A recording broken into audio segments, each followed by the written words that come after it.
bagi Tuhan. Haleluya, haleluya, haleluya. Inilah kerindu pengakuan kami di hadapan-Mu Tuhan. Kau adalah sumber kebenaran dan hidup. Karena itulah kami datang kepada Tuhan. Kami tidak ingin dipisahkan oleh apapun. Kami ingin tetap berada di dalam Tuhan. Terima kasih ya Bapa, terima kasih. Kiranya pujian, penyembahan, pengagungan kami semua boleh menjadi dupa yang harum di hadapan Tuhan. Tibalah saatnya kami umat-Mu untuk mendengarkan kebenaran firman-Mu.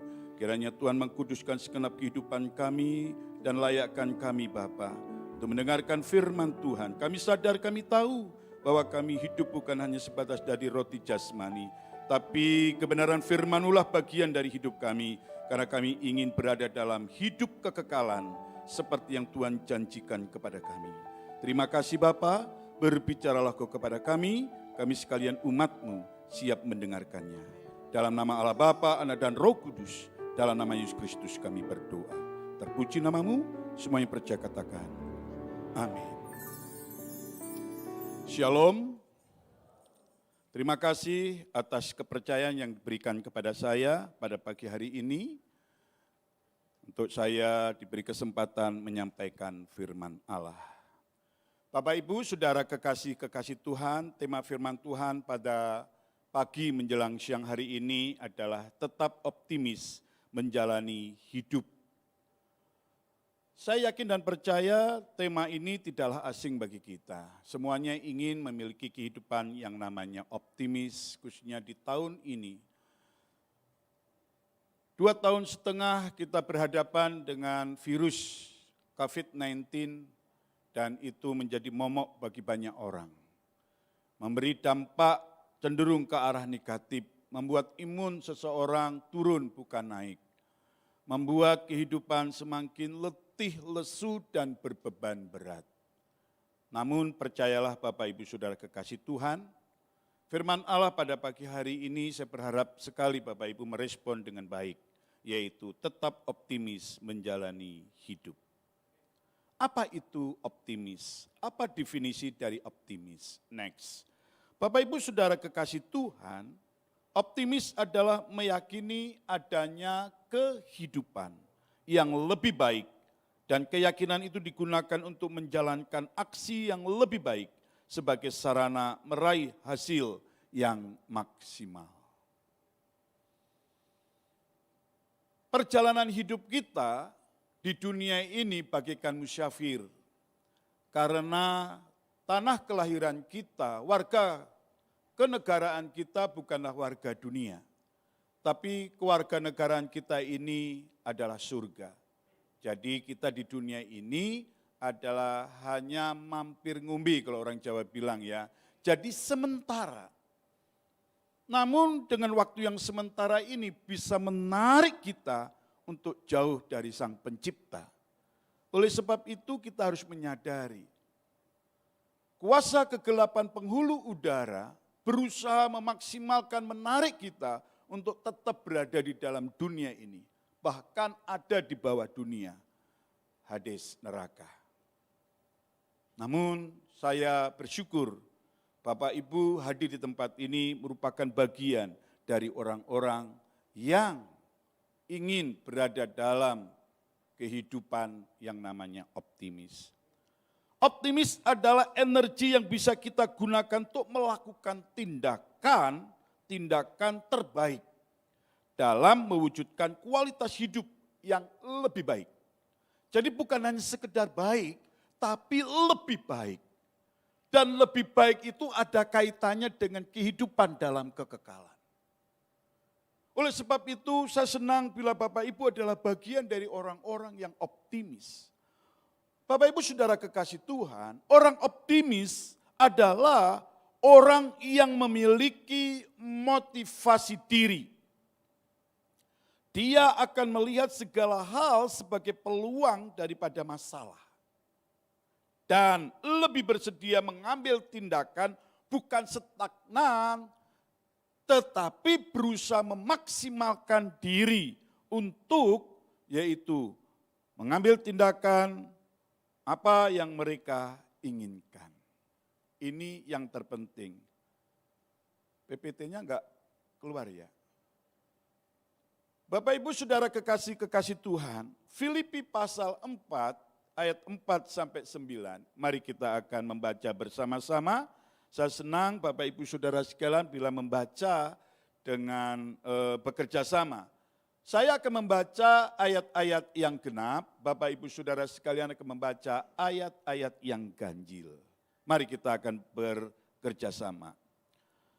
Filipi pasal 4 ayat 4 sampai 9 firman Allah berkata demikian. Bersukacitalah senantiasa dalam Tuhan. Tolong perhatikan Bapak Ibu Saudara kekasih Tuhan, di sana ada tanda seru. Ya, itu tanda seru yang pertama. Sekali lagi kukatakan bersukacitalah. 1, 2, 3. Silakan baca.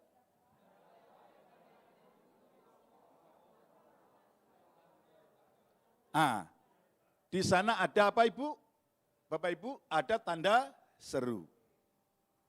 Jadi tanda seru itu adalah kalimat perintah. Janganlah hendaknya kamu khawatir tentang apapun juga, tetapi nyatakanlah dalam segala hal keinginanmu kepada Allah dalam doa dan permohonan dengan ucapan syukur.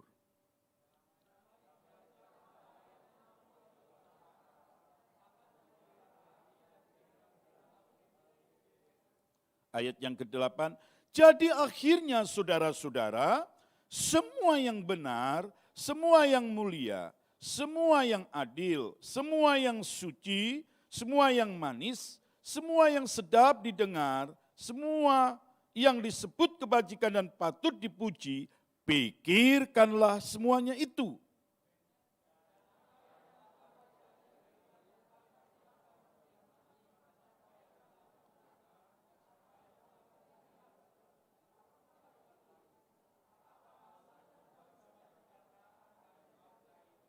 Amin.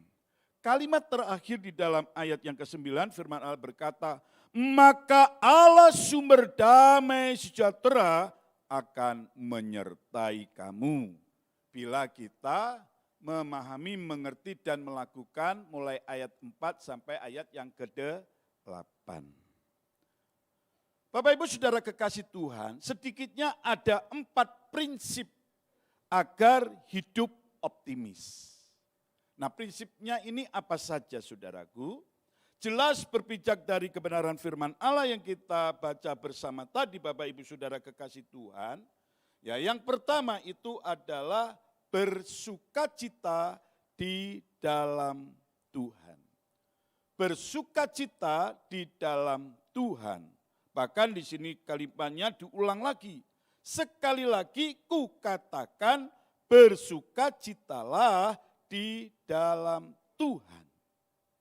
Bersukacitalah punya peran yang penting. Saya punya sumbu kompor Bapak Ibu. Kenapa sih kita ini kok harus bersukacita di dalam Tuhan? Kenapa kok yang lain tidak begitu ya? Paulus menegaskan bersukacitalah senantiasa di dalam Tuhan. Kenapa kok Paulus tidak berkata bersukacitalah, lalu tanda seru. Kenapa kok ditambahi bersukacitalah di dalam Tuhan?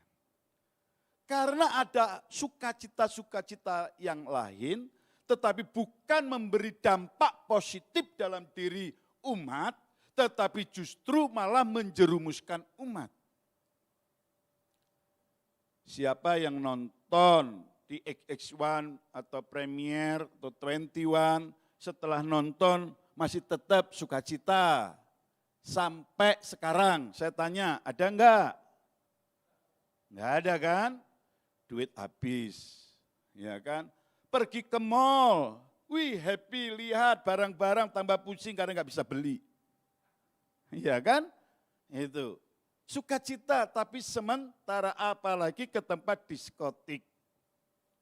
Ya kan, tempat hiburan. Sukacita kita sementara. Tetapi Paulus langsung mengatakan bersukacitalah senantiasa di dalam Tuhan. Bapak Ibu, sukacita di luar Tuhan itu mengikat dan membinasakan. Ini sumbu kompor. Ya. sukacita di luar Tuhan cenderung memberikan dampak negatif dalam diri seseorang. Karena biasanya itu ditunggangi oleh yang namanya iblis. Sukacita di luar Tuhan itu selalu meracuni kehidupan umat karena biasanya ditunggangi oleh iblis. Firman Allah berkata, iblis datang untuk apa saudara? Pertama, mencuri. Kedua, membunuh. Ketiga, membinasakan. Benar. Iblis datang ke dalam dunia, dalam diri umat, mencuri, membunuh, dan membinasakan. Ini tali kecil ini bisa digunakan untuk gantung diri. Saya ini kalau dua orang narik, sumbu kompor ini, saya bisa mati, saudara. Iblis itu bukan hanya sekedar mencuri, bukan sekedar membunuh, membinasakan itu meniadakan semua. Gila ya saudara ya, jahatnya enggak ketulungan. Tapi kenapa tadi Paulus berkata bersukacitalah senantiasa di dalam Tuhan? Karena firman Allah berkata, aku datang membawa kelimpahan. Kalau boleh saya katakan, memberikan kebebasan. Beri kemuliaan bagi Tuhan. Tuhan bukan hanya memberi kebebasan saja, saudara. Coba perhatikan, kalau Bapak Ibu membaca 4 Injil, Matius, Markus, Lukas, dan Yohanes, khususnya Bapak Ibu membaca di dalam Injil Lukas, orang yang setiap berjumpa dengan Tuhan itu selalu ada yang namanya kelegaan. Orang yang berjumpa dengan Tuhan selalu diberi kebebasan. Apa buktinya? Siapa yang tidak kenal dengan Sakeus? Sakeus adalah seorang pemungut cukai. Dia stres. Kenapa stres? Karena dimusuhi oleh orang-orang Yahudi yang lain. Karena dia adalah seorang pemungut cukai. Satu kali dia mendengar tentang Yesus, dengar berita tentang Yesus. Yesus itu seperti apa? Tapi firman Allah katakan badannya pendek. Tapi dia adalah orang yang menggunakan kecerdasannya. Dia tidak malu. Dia tahu Yesus mau lewat. Dia naik di sebuah pohon. Dan dia lihat siapa itu Yesus. Dia juga bingung mana itu Yesus. Karena orang banyak berkerumun. Tapi ketika Yesus berkata, hai Sakeus, turunlah engkau. Aku mau menumpang ke rumahmu. Baru mengenal siapa itu Yesus. Apakah Sakeus berkata, oh I'm sorry, aku ada di sini. Enggak. Segera dia turun. Dan apa yang dilakukan oleh Sakeus? Membuka rumahnya. Dan ketika Yesus masuk ke dalam. Apa yang Sakeus katakan lagi? Dia mau membagikan hartanya kepada orang-orang yang merasa pernah dia peras. Perubahan terjadi. Dia bebas dari beban yang selama ini mengikat dia. Siapa yang tidak kenal dengan Bartimeus?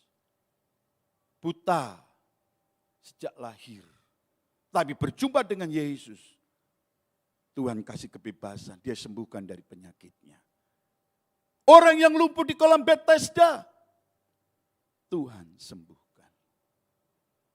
Ketika ada rombongan yang dipimpin oleh seorang wanita, di mana di belakangnya banyak orang dengan memikul,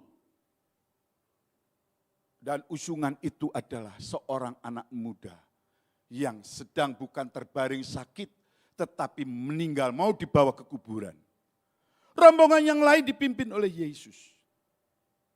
Rombongan yang duka cita menjadi sukacita karena pemuda dari Nain itu dibangkitkan oleh Yesus. Membuat sukacita. Kebebasan terjadi bila Yesus ada di dalam diri seseorang. Yesus memimpin orang tersebut. Yesus selalu memberikan pertolongan. Kalau Paulus berkata bersukacitalah senantiasa di dalam Tuhan, sekali lagi kukatakan bersukacitalah, bukan isapan jempol Bapak Ibu. Tapi sebuah fakta membuktikan orang-orang yang di dalam Yesus selalu mendapatkan pertolongan dari Tuhan. Kenapa Paulus berkata bersukacitalah senantiasa di dalam Tuhan? Bila hari ini Bapak Ibu Saudara sekalian, mungkin mengalami sesuatu yang tidak menyenangkan. Kau berbeban berat, bukankah Tuhan berkata, kemarilah kepadaku, hai kamu yang letih lesu dan yang berbeban berat. Aku akan memberikan kelegaan kepadamu. Firman Allah berkata di dalam Filipi pasal yang kedua, ayat yang pertama, kenapa kita harus bersukacita di dalam Tuhan? Dikatakan di dalam Filipi pasal yang kedua ayat yang pertama, jadi karena dalam Kristus ada nasihat. Bila hari ini kau membutuhkan nasihat, tidak salah kau datang ke tempat ini. Mintalah nasihat dari Tuhan. Yang kedua dikatakan di sini ada penghiburan kasih. Mungkin kau sudah banyak mengalami beban berat pergumulan sehingga kamu tidak bisa mendapatkan penghiburan. Tapi datanglah kepada Tuhan, kau akan mendapatkan penghiburan kasih itu. Di dalam Yesus, dalam Kristus ada persekutuan roh. Di dalam Kristus ada kasih mesra. Dan di dalam Kristus ada yang namanya belas kasihan. Bapak Ibu, saudara kekasih-kasih Tuhan. Kalau tadi pujian menghintar kita di dalam firman Allah. Marilah kita tetap melekat kepada Tuhan. Karena Dia adalah sumber kebenaran. Dia sumber pertolongan. Dan Dia adalah sumber kuasa. Oleh sebab itu, mari kita datang kepada Dia. Bukan main-main, tapi dengan keseriusan, dengan segenap hati kita. Saya tidak tahu apa menjadi masalah dan pergumulan Bapak Ibu Saudara sekalian hari ini. Tapi kau datang pada waktu yang tepat. Karena kau harus hidup optimis. Tidak ada istilah pesimis dalam perjalanan hidup kita sebagai umatnya. Karena kau memiliki pendamping yang hebat. Yaitu Tuhan kita, Yesus Kristus. Yang kedua Bapak Ibu. Yaitu kebaikan hati yang diketahui semua orang. Di dalam ayat yang kelima, firman Allah berkata dalam pasal yang keempat Bapak Ibu, hendaklah kebaikan hatimu diketahui semua orang, Tuhan sudah dekat. Ini ada tanda seru lagi. Jadi kebaikan hati itu perintah, bukan saran. Kalau saran bisa tidak dilakukan. Tapi kalau sudah ada tanda seru itu tandanya perintah. Dan kita harus memiliki hati yang diketahui semua orang.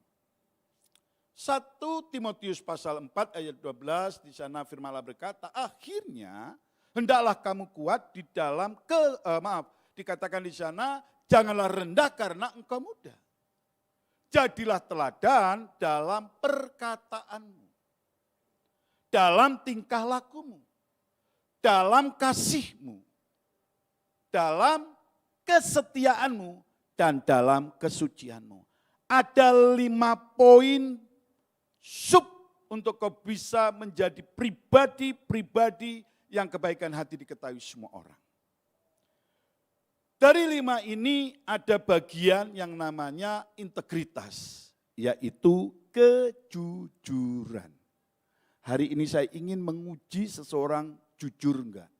Karena begini Bapak Ibu, orang yang jujur itu mudah untuk mengatasi masalah. Suami jujur, saya yakin, ya, istri tidak akan berbeban berat. Benar, percaya deh. Ya. Istri yang jujur akan membuat suami tenang, damai.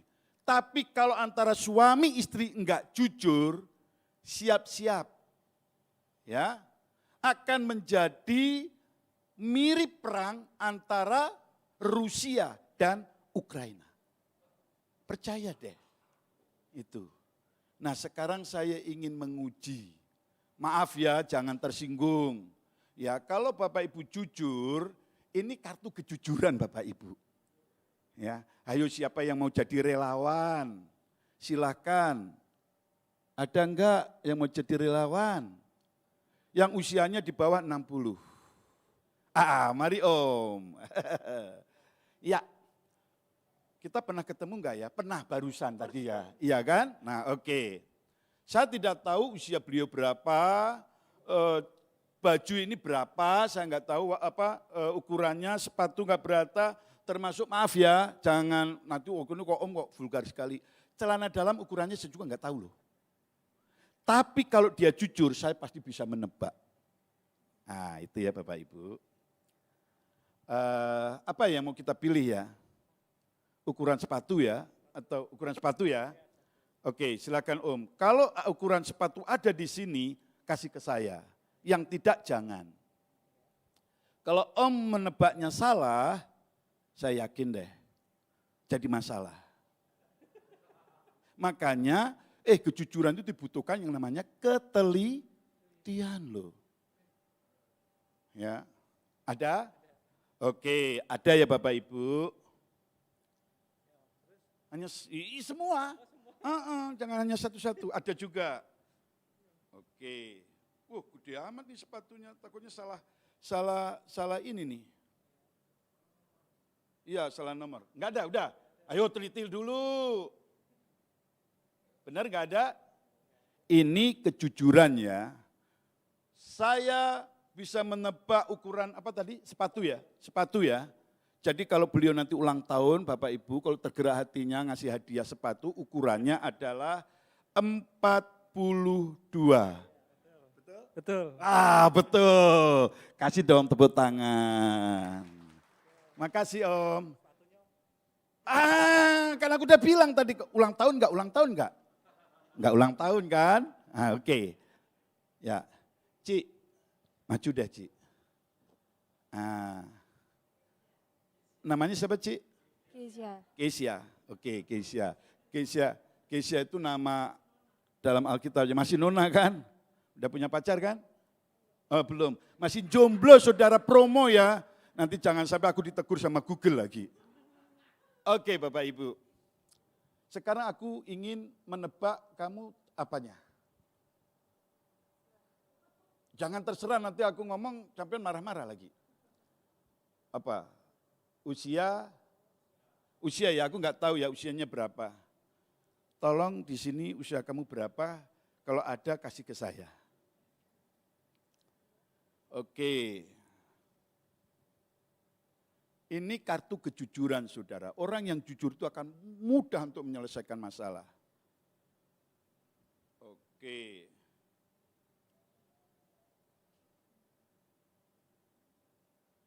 Jadi perlu ketelitian Bapak Ibu. Kalau dia nggak teliti, pasti saya nggak bisa menebaknya. Oke? Oke. Usia kalau memang betul ya, adalah 19. Betul? Betul.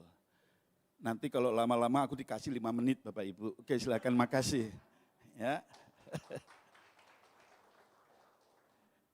Bapak Ibu Saudara kekasih Tuhan, kejujuran itu menolong. Itu adalah hal kebaikan hati yang harus diketahui semua orang. Saya yakin siapa yang jadi istri mengharapkan suaminya enggak jujur, angkat tangan. Enggak ya, dan juga sebaliknya. Termasuk jadi anak juga harus jujur. Ya, Cik Kesia tadi harus jujur ya, jadi anak harus jujur. Pasti akan dipercaya oleh orang tua. Perjalanan hidup kita, kebaikan hati kita itu memang harus diketahui semua orang Bapak Ibu. Itu akan menolong meringankan beban kita pribadi dan membuat orang lain damai. Membuat orang lain nyaman. Coba kalau saudari Kesia tidak jujur sama mamahnya, ya kan? Kesia ada di mana? Jakarta mah. Jakarta, kok enggak pulang-pulang? Iya mah, Jakarta. Tahu-tahu ada di Bali. Bikin kesel orang tua. Itu namanya dia enggak jujur. Tapi saya yakin Bapak Ibu sepakat dengan saya. Kejujuran itu penting. Itu bagian dari kebaikan hati yang harus diketahui semua orang. Bapak Ibu Saudara kekasih-kekasih Tuhan. Jangan engkau khawatir, itu yang ketiga. Firman Allah berkata di sini, ya, Janganlah hendaknya kamu khawatir tentang apapun juga, tetapi nyatakanlah dalam segala hal keinginanmu kepada Allah dalam doa dan permohonan dengan ucapan syukur. Ini tidak mudah. Saya yakin banyak orang yang berada dalam kondisi sekarang ini berada dalam kekhawatiran. Sehingga mentalnya itu terganggu. Saya meneliti tentang logoterapi ya, terhadap kesehatan mental Jemaat Anugerah Bonang. Itu tempat di mana saya dipercaya untuk menggembalakannya. Pada generasi saintifik. Itu.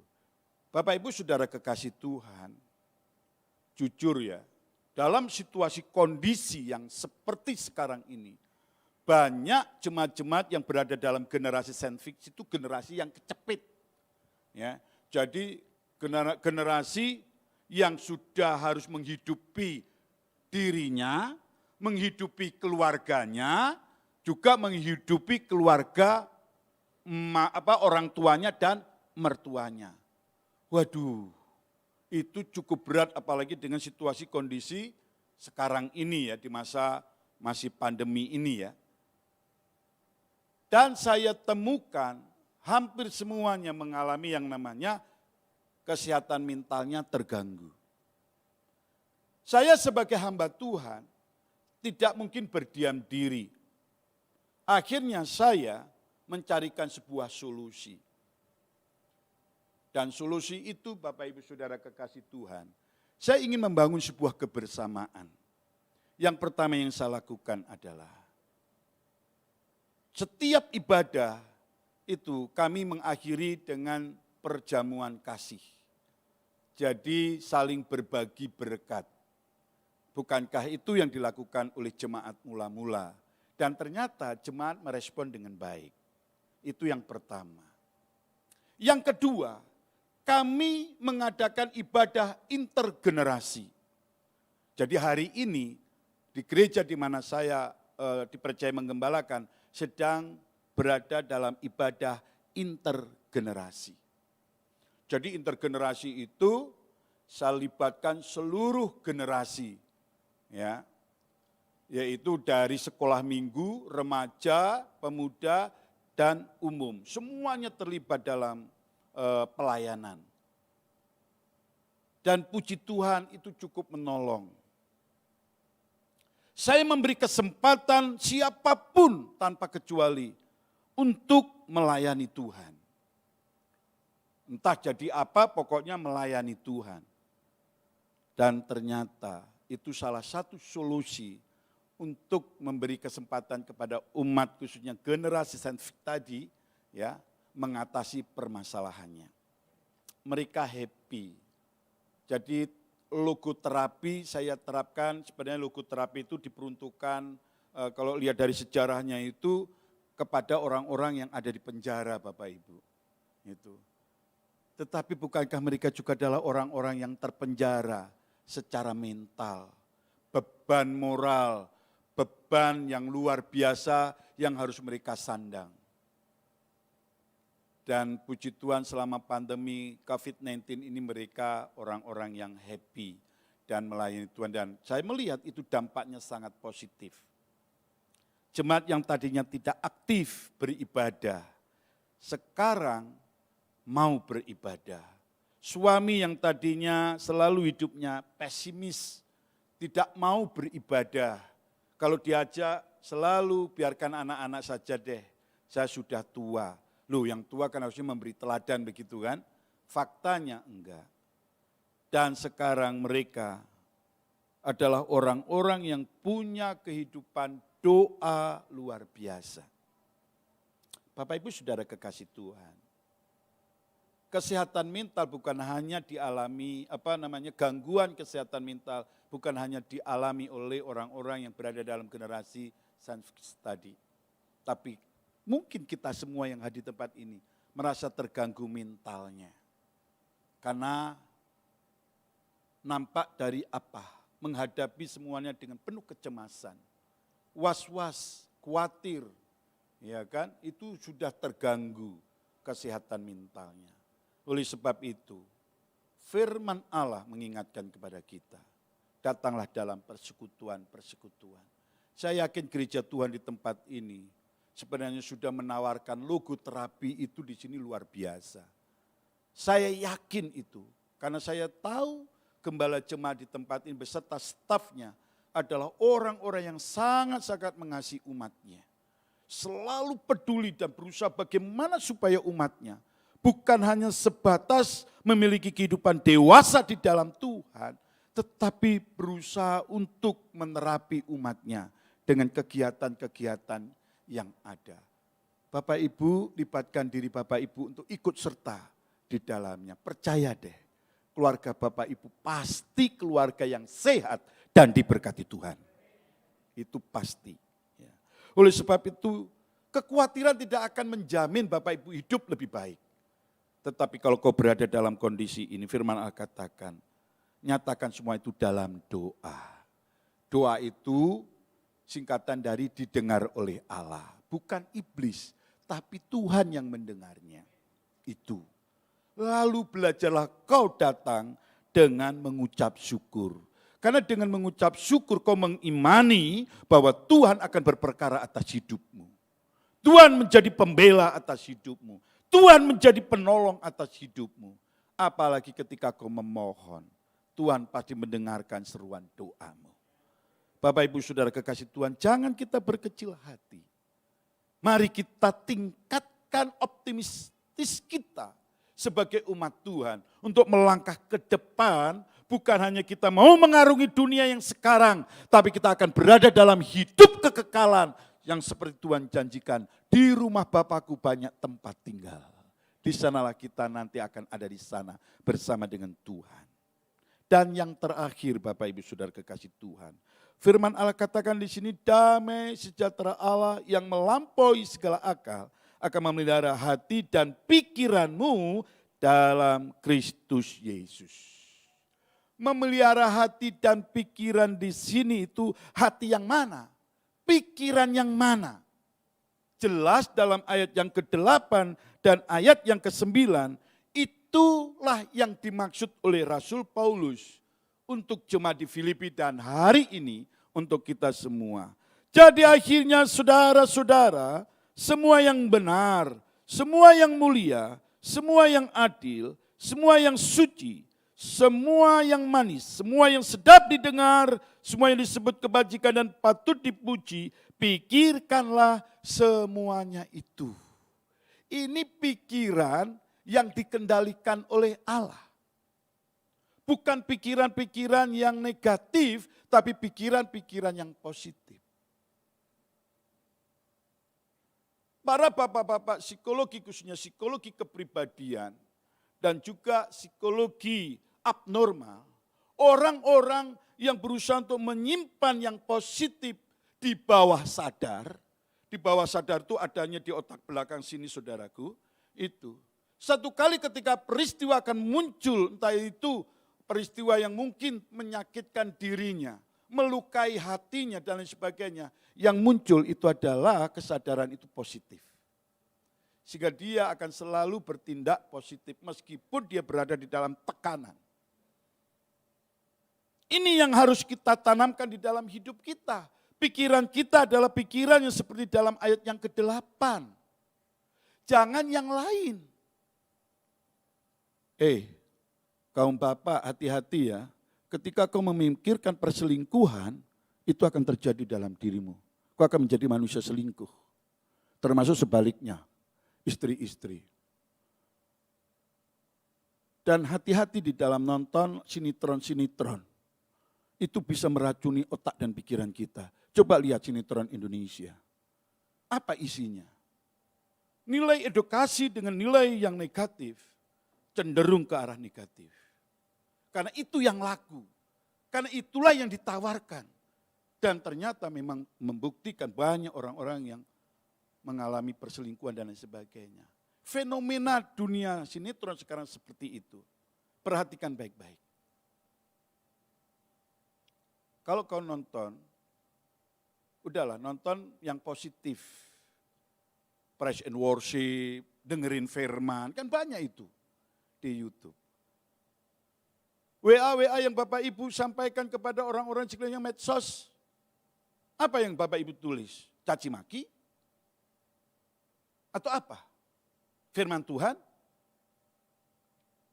Saya setiap pagi, jamnya enggak tentu, pokoknya yang pasti pagi lah, 000, setelah itu saya selalu kirim. Kalau waktunya itu selalu saya kirim kepada jemaat yang Tuhan percayakan saya layani. Saya share.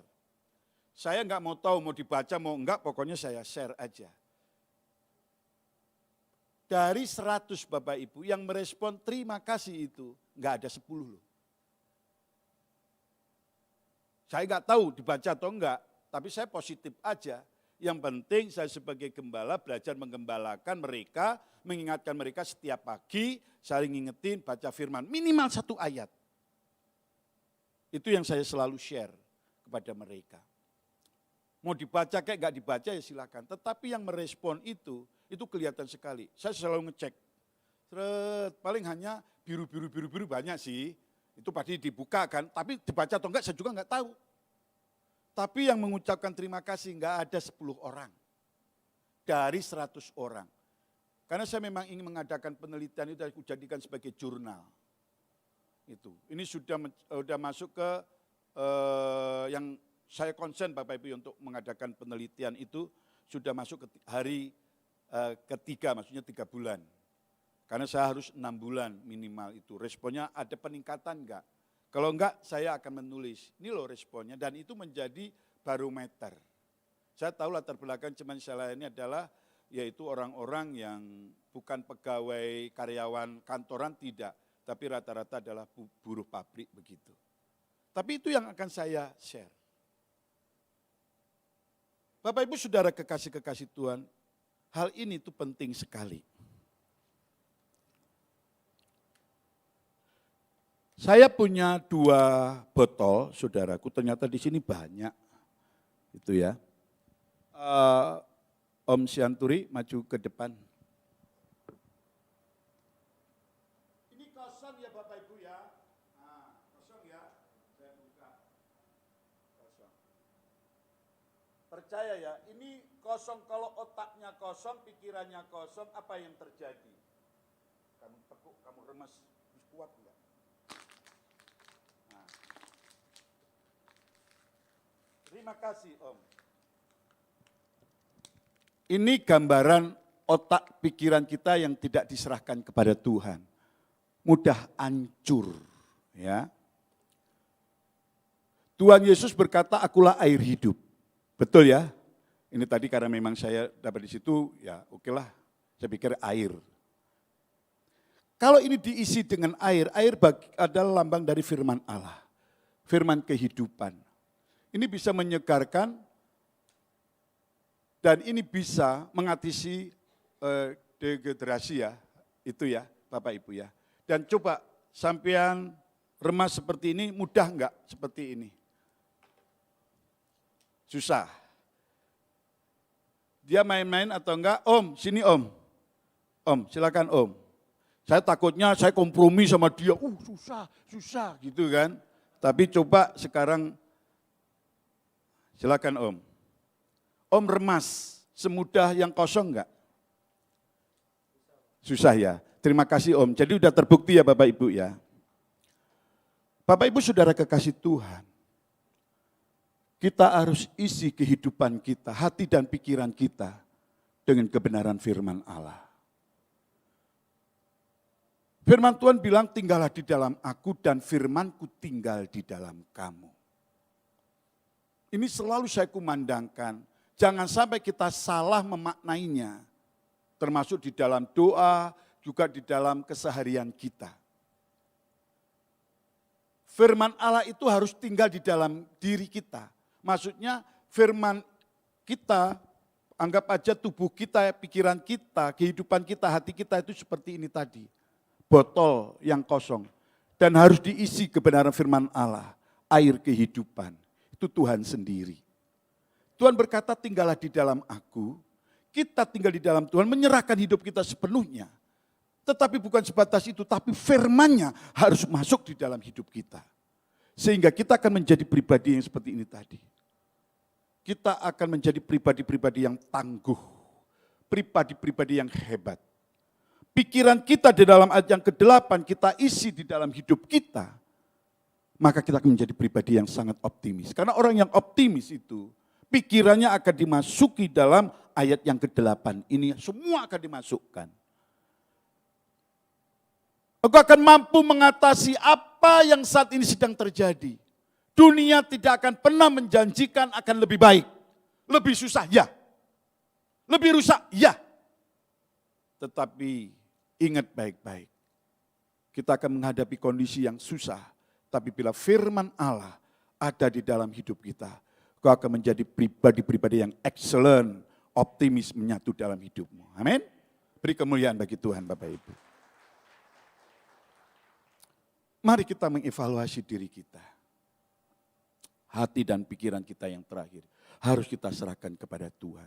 Mungkin selama ini kau hebat mengatakan, oh pengalamanku, pendidikanku, harta bendaku. Saya yakin semua yang saya sebutkan tadi tidak akan bisa memberi jaminan untuk kau hidup lebih baik. Tapi saya yakin dan percaya bila kau tinggal di dalam Tuhan. Firman-Nya tinggal di dalam diri Bapak Ibu. Pikiranmu diolah dengan baik. Engkau memiliki hidup penuh sukacita. Kebaikan hatimu nampak dinilai oleh orang lain dan menjadi berkat. Kau bukan pribadi yang mudah khawatir. Saya terlalu yakin. Kau akan menjadi pribadi yang tangguh, yang hebat, yang kuat. Dan kau pasti diberkati Tuhan. Amin untuk firman Tuhan. Haleluya, haleluya. Mari kita datang kepada Tuhan, Bapak Ibu Saudara kekasih Tuhan. Mari kita menikmati hadirat-Nya, mari kita evaluasi diri kita. Tuhan, mungkin selama ini aku masih kosong, sehingga aku dikuasai oleh rasa kecemasan, kebimbangan, kekhawatiran. Tapi biarlah kiranya aku belajar menjadi pribadi yang optimis. Aku ingin tetap tinggal di dalam Engkau. Firman-Mu tinggal di dalam kehidupanku Tuhan. Kau adalah Allah El Shaddai. Kita nyanyikan pujian ini Bapak Ibu Saudara kekasih Tuhan. Haleluya, haleluya, haleluya.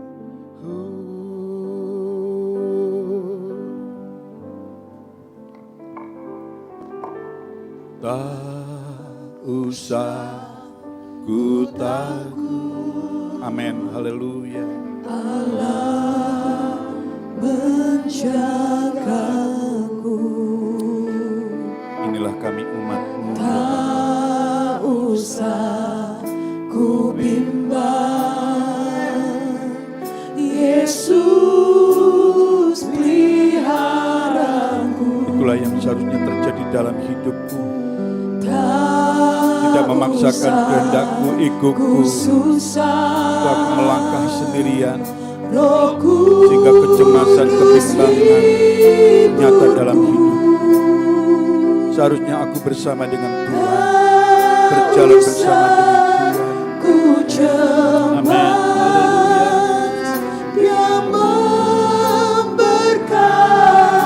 Kami undang jemaat untuk bangkit berdiri. Nyanyikan pujian ini sebagai keriduk pengakuan-Mu. Tak usah ku takut, tak usah ku bimbang. Tak usah ku takut, Allah menjagaku. Terima kasih ya Tuhan, terima kasih Roh.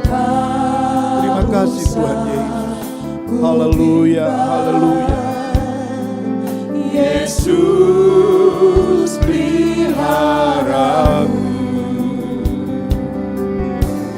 Tak usah ku susah,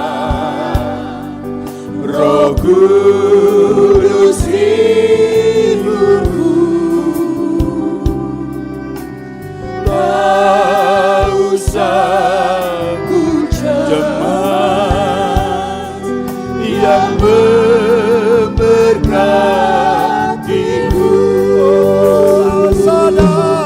El Shaddai, El Shaddai, Allah